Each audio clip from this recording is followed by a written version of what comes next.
Hello વિદ્યાર્થી મિત્રો, કેમ છો? મોજમાં ને? આપણે સરસ મજાનું એવું ચેપ્ટર ભણતા હતા અત્યાર સુધી, ઘન અવસ્થા, અને હજુ પણ ભણી જ રહ્યા છે. ભલે થોડું અંતમાં આવી ગયા છે થોડું, પણ આપણે પૂરું થોડું કરી દેવાનું છે. નવા સારા બીજા ઘણા ચેપ્ટરો બાકી છે, જે 15 ચેપ્ટર હજુ બાકી છે, બધા જ ભણવા છે. અને ખૂબ જ એવા ઝડપી વિડીયો આવે એની કોશિશ તો હું કરી જ રહ્યો છું. સાથે તમારી માટે સારા એવા પેમ્પલેટો પણ બની રહ્યા છે, જે તમને નીચે ટેલિગ્રામ ચેનલ ઉપર લેક્ચરના અંતે નહીં પણ પરંતુ ચેપ્ટર જે પૂરું થશે ત્યારે એના લાસ્ટ વિડીયોમાં નીચે હું ટેલિગ્રામ ચેનલની લિંક મૂકી દઈશ કે એની ઉપર પીડીએફ આપણે અપલોડ કરી દીધેલા છે. બરાબર? તો હવે જોતા હતા આપણે જે સતીનું વર્ગીકરણ હતું, એમાં આપણે પહોંચ્યા હતા કે તત્વ યોગમિતીય ક્ષતિ. બરાબર? તો એમાં જોઈએ આપણે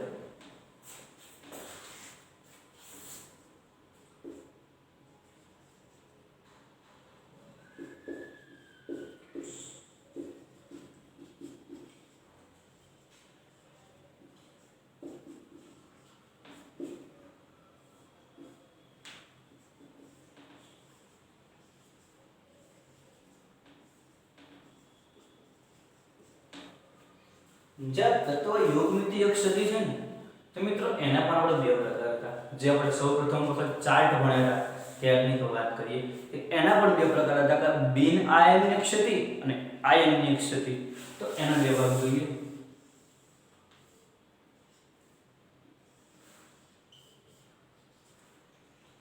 બિન આયનીય ક્ષતિ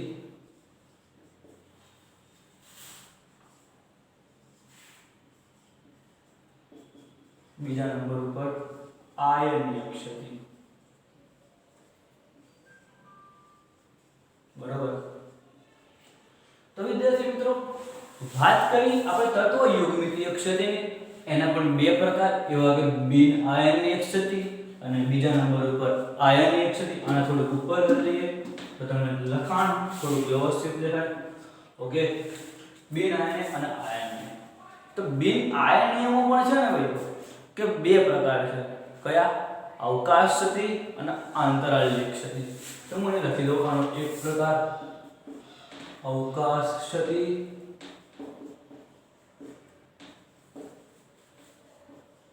બીજા નંબર ઉપર આંતરાલીય ક્ષતિ. કઈ ભાઈ? આંતરાલીય ક્ષતિ. અવકાશ ક્ષતિ અને આંતરાલીય ક્ષતિ. તો હવે આ પણ કે મારી બે શોર્ટકી અને ફ્રેન્કલ. કઈ ભાઈ? શોર્ટકી અને ફ્રેન્કલ. ચલો તારી બે એક લખી દઉં, શોર્ટકી ક્ષતિ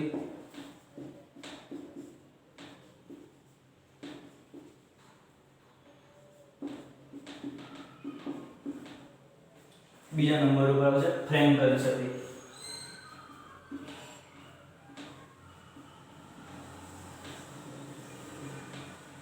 અક્ષર થોડા સારા નથી, પરંતુ તમે આમાંથી પૂરેપૂરું લખી નહીં શકો તો કોઈ ચિંતા ના કરતા, પેમ્પલેટ આવવાનો જ છે. પરંતુ આ તો ખાલી માત્ર ને માત્ર તમારી સમજૂતી માટે છે, સમજ માટે છે, અને કઈ રીતે આવે એના માટે છે. કઈ રીતે લખાણ લખવું એ બધું આપણે પેમ્પલેટમાં આપેલું જ છે, અને કઈ થિયરી આવી શકે એવી પણ છે. એનું લાસ્ટમાં હું લિસ્ટ પણ તમને આપી દઈશ. બરાબર? એક્સ્ટ્રા દાખલા જોઈતા હોય તો ડિસ્ક્રિપ્શનમાં મારો નંબર આપેલો જ છે, એની પર કોન્ટેક્ટ કરીને તમે એક્સ્ટ્રા દાખલા પણ લઈ શકો છો અને એક્ઝામ પર એની પ્રેક્ટિસ કરી શકો છો. ના આવડે તો મને મોકલી શકો છો. આ બધી જ સુવિધા તમારા માટે ફ્રી ઓફમાં છે. બરાબર? તો હવે આ લોકો વાત તો કરી દીધી કે બિન આયનીય વાળા કે મારે અવકાશ ક્ષતિ અને આંતરાલીય ક્ષતિ, આયનીય વાળા કે મારે શોર્ટકી ક્ષતિ અને ફ્રેન્કલ ક્ષતિ. તો ચાલો આજે એક કામ કરીએ કે આ ચારને ભણી નાખીએ. તો ભણી નાખીએ. બરાબર? તેના માટે આ બધું ભૂસવું તો પડશે ને, પૂછવું પડશે કે એમને એની ઉપર સમજાવો. પણ ના મજા આવે મિત્રો, એટલે એ પહેલા થોડું કેવો નાનકડો આ લેક્ચર માટેનો સ્ક્રીનશોટ પાડી દો તમે.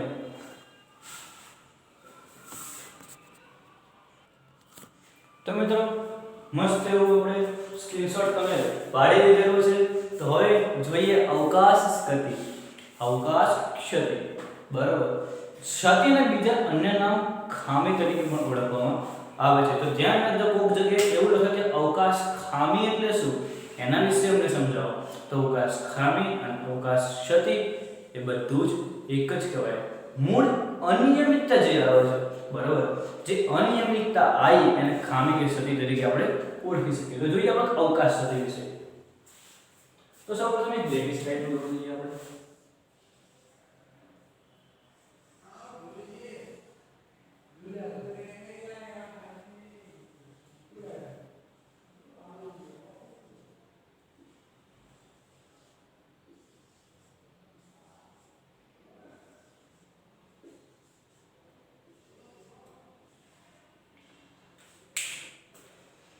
બરાબર, સ્ફટિકમાં લેટિસ મેં અહીંયા આગળ દોરી દીધો આ, બરાબર, પણ એમાં પણ તમે જુઓ કે કેટલું ખામી, આ ચોરસ જે છે ને એ પરમાણુ નથી, ખાલી રહે છે.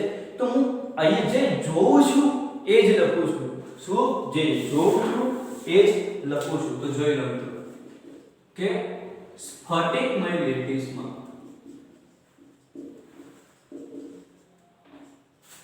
સોરી ઘન લખીએ, લેટિસ બેટિસ થોડી વાર પછી વાત કરીશું મોટી એવી. સ્ફટિકમય ઘનમાં કેટલાક સ્થાન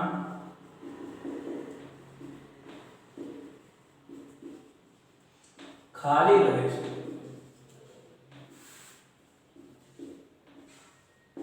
શું છે મિત્રો? સ્ફટિકમય લેટિસમાં કેટલાક સ્થાન ખાલી રહે છે. તો એને આપણે શું કહી શકીએ? બીજી અન્ય લાઈનમાં આ તો મેં લખ્યું કે સ્થાન ખાલી રહે છે, તો એવું પણ લખાય કે સ્ફટિકમય લેટિસમાં કેટલીક જગ્યાએ પરમાણુને બદલે અવકાશ હોય છે. બરોબર, પરમાણુને બદલે અવકાશ હોય છે. તો ચલો મિત્રો, પરમાણુને બદલે અવકાશ હોય છે એવું હું લખી દઉં.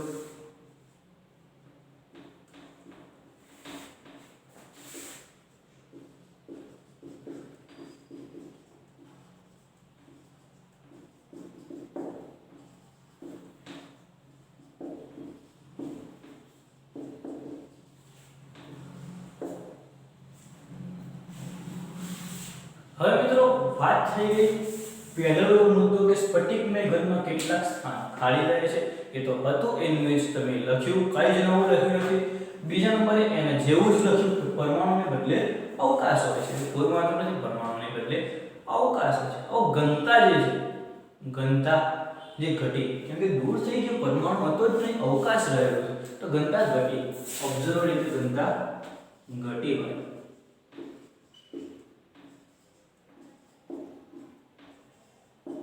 શું થયું? ઘનતા ઘટી. તો હવે મારે એકમ કોષ દીઠ પરમાણુની સંખ્યા ઘટે. શું થાય? એકમ કોષ દીઠ પરમાણુની સંખ્યા જે હતી એ ઘટશે. તો હું લખી દઉં એકમ કોષનો એકમ કોષનો એ દીઠનો ડી સંખ્યાનો સમ. બરાબર, એકમ કોષ દીઠ સંખ્યા આપણે આ નિશાની જે છે ને એ ઘટતું કહેવાય. જો તમે ગણિતમાં ભણશો ને, જો મેથ્સ વાળા છો, તો તમને છઠ્ઠા ચેપ્ટરમાં એવું તમારે આવશે કે વધતું વિધેય, ઘટતું વિધેય. જે આ નીચે તરફનું તીર હોય ને એને ઘટતું કહેવાય. કોઈક જગ્યાએ તમને કીવર્ડમાં તમને ગમે તે રીતે અલગ રીતે તમને કોઈક સમજાવવા માંગતું હોય કે આમ નીચેનું તીર, એટલે સમજી લેવું કે ઘટતું વિધેય. પણ અહીંયા આપણને બધા વિદ્યાર્થી મેથ્સ વાળા હોય નહીં, કેમ કે કેમિસ્ટ્રી તો ગણિત વાળા પણ ભણે ને બાયોલોજી વાળા પણ ભણે. તો અહીંયા મસ્ત એવું લખી દઉં કે ઘટે છે. શું થાય છે ભાઈ? એકમ કોષ દીઠ પરમાણુની સંખ્યા ઘટે છે. તો મિત્રો તમને તફાવત ટાઈપનું જે જોવું હોય તો હવે આપણે જોઈએ આંતર લેખસતી. થોડું આનાથી વિરુદ્ધ આવશે એટલે બંને તમને સાથે યાદ રહી જશે. એના પછી બીજું સાથે યાદ રાખવાની વસ્તુ છે જ, એ જોઈએ જ છે. બરાબર, તો અહીંયા બીજા નંબર ઉપર લખી દઉં આંતરાલ લેખસતી.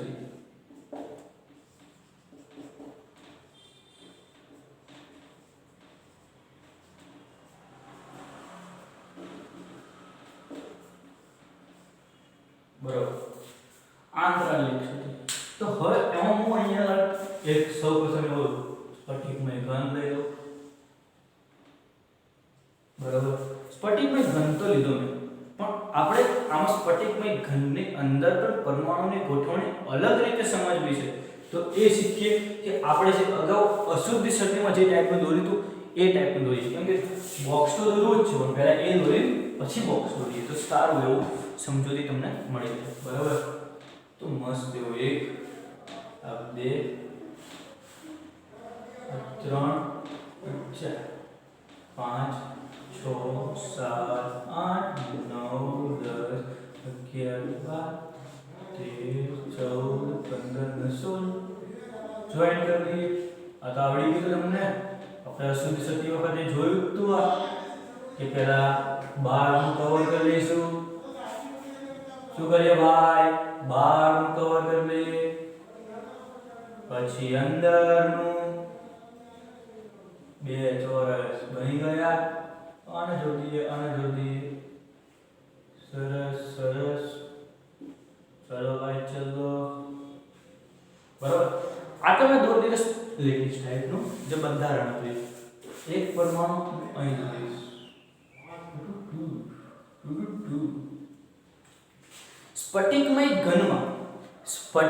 ઘનમાં વધારાના પરમાણુ આંતરાલ્ય સ્થાન, જે આ સ્થાન જે છે એને આંતરાલ્ય સ્થાન કહેવાય.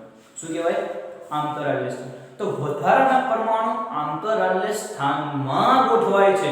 તો મેં જે જોયું છે એ જ મારે લખવું છે. તો હું લખી દઉં કે સ્ફટિકમય ઘનમાં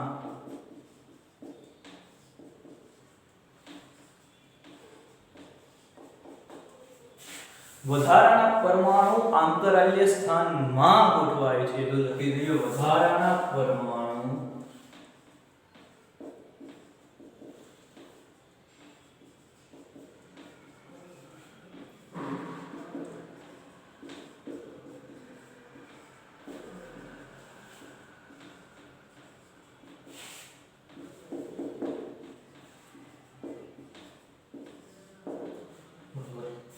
એક વખત જે જોયું એ તો લખી દીધું. હવે યાદ કરો કે આપણે અવકાશ સ્થિતિમાં શું જોયું હતું કે ભાઈ અહીંયા આગળ જે સ્થાન ખાલી જતું હતું તો ઘનતા ઘટતી હતી, પણ અહીંયા તો વધારાના પરમાણુ આવી ગયા. ખાલી તો રહેતું નથી, એના સિવાય વધારાના આવી ગયા તો ઘનતા તો અહીંયા ઓબ્જેક્ટિવ રીતે ઘટે. ઇંગ્લિશ નથી ફાવતું મને. હજુ કહું છું ઇંગ્લિશ નથી ફાવતું મને. કોઈ પણ વર્ડ બોલીશ એનો કોઈ પણ જગ્યાએ મીનિંગ શોધવા તમે ગૂગલ ઉપર સર્ચ ના કરતા, કેમ કે નહીં જ મળે. કેમ કે આપણા વર્ડ જે આપણે જાતે બનાવેલા હોય છે. બરાબર. થોડી મજાક થઈ જાય અને થોડું કામ તમને ઇન્ટરેસ્ટિંગ લાગે એ રીતે નવા વર્ડ બનાવેલા છે ઇંગ્લિશમાં. બરાબર. ઓબ્જેક્ટિવનો વર્ડ મતલબ તો વિકલ્પો ટાઈપનું થાય. બરાબર. પણ એ નથી, આપણા માટે અલગ છે. ભાઈ આપણે ભારતવાળા છે, ગમે તે કરી શકીએ. બરાબર. તો અહીંયા ઘનતા ઘટે છે કે બદલે અહીંયા બરાબર વધશે. તો ઘનતા વધે. જે એકમ કોષ દીઠ પરમાણુની સંખ્યા અહીંયા ખાલી હતું તો ઘટતી હતી, પણ તો ભરાઈ ગયું ને એની સિવાય પણ બીજા બે આવી ગયા તો 20 પડી ગયો ને એકમ કોષ દીઠ પરમાણુની સંખ્યા 20. તો અહીંયા આગળ વધે છે. આઈ હોપ કે તમને આ મસ્ત એવી રીતે બંને જે અવકાશ સ્થિતિ અને આંતરાલ્ય સ્થિતિ જે છે એ તમને સમજાઈ જ ગઈ હશે. તો હવે સારી એવી રીતે તમે આનો બંનેનો સંયુક્ત રીતેનો સ્ક્રીનશોટ પાડી લો. પછી આપણે ભણીએ છીએ સ્ફટિકી અને ફ્રેન્કેલ સ્થિતિ. બરાબર.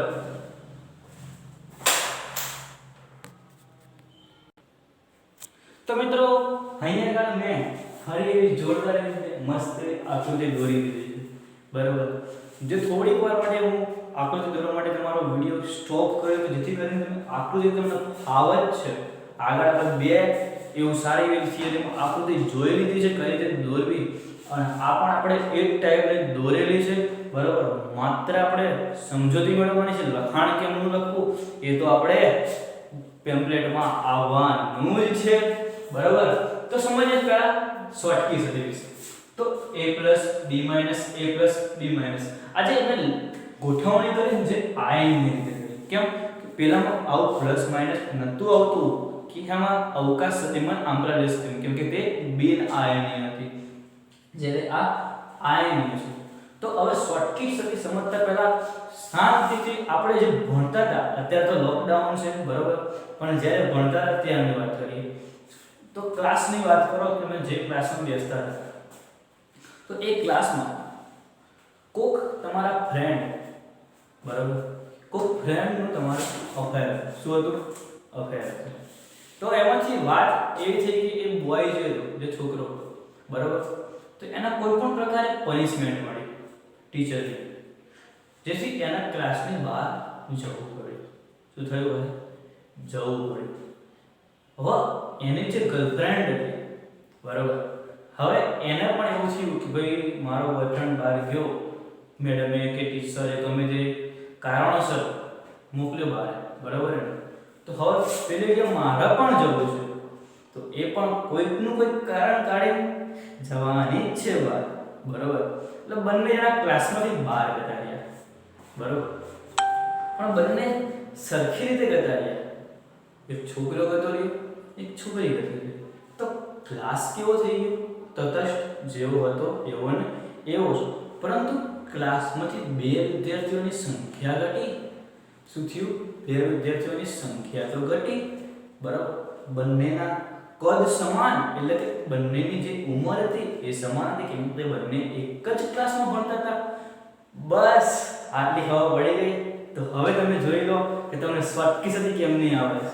તો એ જ વસ્તુ તમને આમાં એપ્લાય થશે. જો કે જે ધન આયન જે હતો અહીંયા આગળ એક પ્લસ જે હતો છોકરો હતો, અહીં જે બી માઈનસ હતો ઋણ આયન એ છોકરી હતી. તો ધન આયન દૂર થયો, ઋણ આયન દૂર થયું. તો હવે હું લખી દઉં કે સ્ફટિકમાં લેટિસમાં ન ગોઠવાયેલા ધન આયન અને ઋણ આયન સમાન સંખ્યામાં, એટલે કે જો બે છોકરાઓનો અફેર હોય તો બે છોકરાઓ આવે તો બીજી બે છોકરીઓ જવાનું, તો એ રીતે સમાન સંખ્યામાં ધન આયન અને ઋણ આયન દૂર થાય છે બરાબર, જેથી અવકાશ સદી ઉદ્ભવે છે. કેમ કે અહીંયા અવકાશ સદી ઉદ્ભવી હોય, ક્લાસમાં બે છોકરો છોકરી તો કરતા હોય તો બંનેની જગ્યા તો ખાલી પડવાની જ છે. તો અહીંયા અવકાશ સદી ઉદ્ભવે, પરંતુ ક્ષતિ બાદ જે લેટિસ હતો, જે સ્ફટિકમય ઘન હતો બરાબર, એ તો તટસ્થ રહે. મેં કીધું હમણાં કે છોકરો છોકરી બંને ગયા એટલે તટસ્થ થઈ ગયો, ધન ઋણ તટસ્થ, ધન ઋણ તટસ્થ બરાબર, એટલે બંને ગયા એટલે તટસ્થ રહ્યું બરાબર. પરંતુ ગયા એટલે સંખ્યા ઘટી, જેના કારણે અહીંયા આગળ પણ ગયા એટલે એની સંખ્યા ઘટી, એટલે કે આપણે કહી શકીએ ઘનતા ઘટી બરાબર. હવે બંનેના કદ સમાન હોય છે. શું હોય છે, કદ સમાન હોય છે. તો આ થઈ ગઈ તમારી શોર્ટકી સદી પૂરી. તો ક્લાસની એવી સારી એવી મેથડ દ્વારા આપણે શોર્ટકી સદી યાદ રાખી શકીએ છીએ બરાબર. બધું સેમ એસ તમને કમ્પેર કરીને તમને સમજાવી દીધું કે શોર્ટકી સદી અને ક્લાસ તમારો બંને વચ્ચે શું રિલેશન હતું. આજ સુધી તમને નહીં ખબર હોય તો આપણે આજે ભણી લીધું છે બરાબર. તો ક્લાસમાં તો આપણે એ ગમે તે રીતે અફેર હોય જ કોકનું, એ તો હું માનું છું, કેમ કે હું પણ તમારી જેમ 11-12 માં ભણેલો જ છું બરાબર, એટલે મને ખબર જ હોય આ બધી બરાબર. હવે આપણે જો ફ્રેન્કલ સદી વિશેની વાત કરીએ તો સમગ્ર આના કરતા ઉલટું તફાવત સદીઓ પણ ગણી શકીએ. તો ફ્રેન્કલ સદી કહેવા શું માંગે છે, તો હું હવે થોડીક અલગ રીતે આને સમજાવું કે જે આ આગળ ધન આયન શું હતું, ધન આયન પણ બિચારો બહુ એવો પડ્યો લફડામાં ને બધા, આમાં એના બિચારાનું ક્યાંય કંઈ થયું નહીં બરાબર, વન સાઈડ ને બધું હતું. તો એને શું કર્યું ખબર છે, એક આ ગમતું હતું, મેં આ ગમતું હતું, એક આ ગમતું હતું, આ ગમતું હતું.